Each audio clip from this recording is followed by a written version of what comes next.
Hey everybody, this is Stuart. And Haley. With Wine on the Dime. She's being goofy today. Because he's being weird.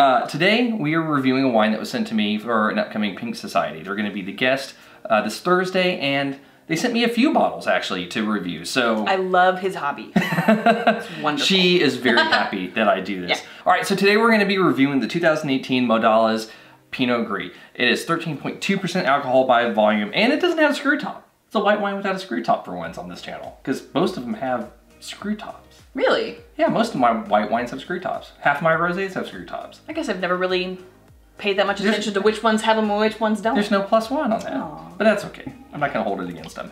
That's a rosé? No, it's a white. Oh, Pinot Gris. I'm thinking Pink Society. they always send us pinks. And rosés, okay. Yes, totally different. Just ignore the fact that I'm on this video. Apparently I'm not paying attention at all. All right, so from a color standpoint, this is a dark Pinot Gris. This is, in terms of the coloration on it, not like in terms of the intensity. I would say it's probably a gold. Am I seeing any like hints of peach on that? Like, or is it just that because it's so deep? It might just be that it's so deep. It's not your like super light, like just crushed and bottled type of white wine, right? I mean, it doesn't look like that at all. It's not like a Sauvignon Blanc where it's I was gonna say, I think I've been drinking too much Sauvignon yeah. Blanc right now. It's gold. I'm gonna give you, oh man, what I'm gonna give you pale gold, maybe even close to medium, but pale gold, no artifacts, no cloudiness. He assures me that level of nuance is important. I just don't get it. All right, so with that out of the way, let's get to the nose. Whew. Ooh. Pear? Pear. I got one! Getting red apple. And the most interesting thing, I'm getting like orange. There's like a citrus note to this. I'm not getting orange. I can definitely get apple and pear. There is a citrus to this. So I'm looking at tasting notes on the bottle. And I am not a smeller. I can't do what he does. But I don't get those tasting notes. I don't know if you want to share them or not. I will not. I don't know. I haven't read the back of the bottle. I know, because you can actually do this. I don't do Petrus. Jesus. Quarantine brain. It's getting to us. Peaches, yellow plum, golden apples. Okay, so the apples. Yeah. I wonder if I was getting the orange. I'm wondering if it was more of like the peach that I'm getting. Maybe. And now that I know golden apple, I can totally smell that versus like a gala or, because it's not a green apple. It's no, and Texas peaches throw me off too because they're so acidic compared to a lot of other peaches. Yeah, a lot of peaches you get at the store are very like fruity and juicy and like sweet. Really? Texas peaches are sour. Yeah. They should make you pucker.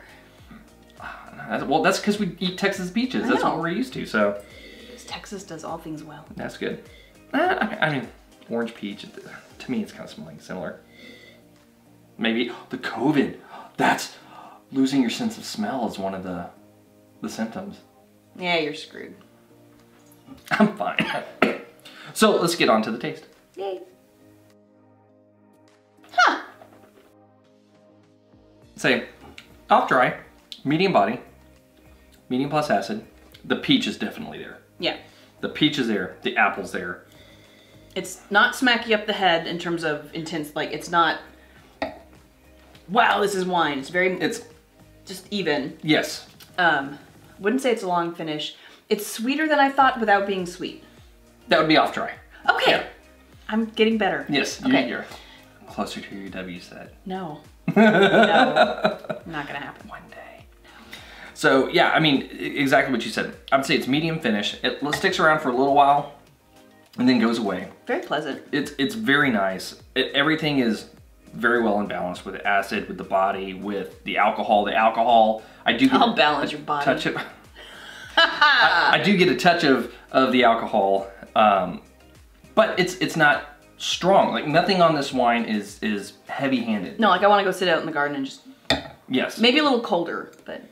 Well, that's because you really like to chill down your whites. She likes frosé a lot. That's because we forget about it in the freezer a lot. So I make a lot of frosé by accident sometimes. Yeah. Those normally don't get reviewed. But I like this wine. I think it's good. So let's go ahead and get to the blick. Balance, like I said, everything is pretty medium, maybe a little bit medium plus. You're in balance. Length, medium finish. It goes for about 30 seconds and then goes away. Half a point.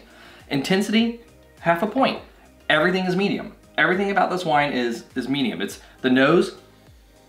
It's got a medium nose, medium intensity on the palate, medium. So half a point. And complexity, there's a lot of fruit. I'm not really getting much other than fruit. I say that maybe there's a slight minerality to it, but not too much. So there's a lot of fruit, but there's only a handful of fruit clusters that I'm detecting, so it's not very complex.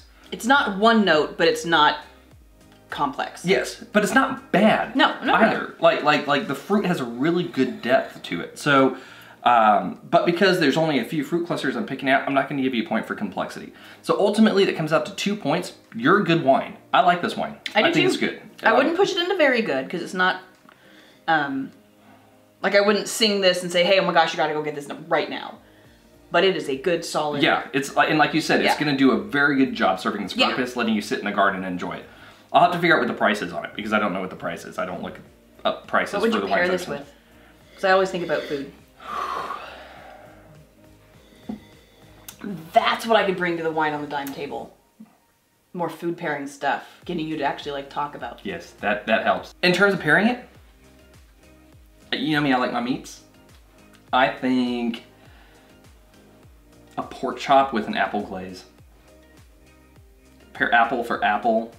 The acidity will kind of bring up the texture a little bit of the meat and that'll work good. The other thing Side of deep, rich green beans. Yeah, the other thing I'm thinking about with this is sushi.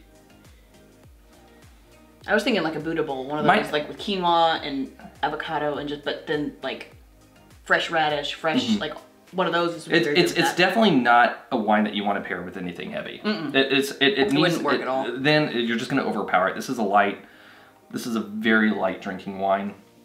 It needs to be paired with something like that. But I mean, it's also a solo drinker. You can drink this without food. Oh, it's totally. Perfectly fine without food. So,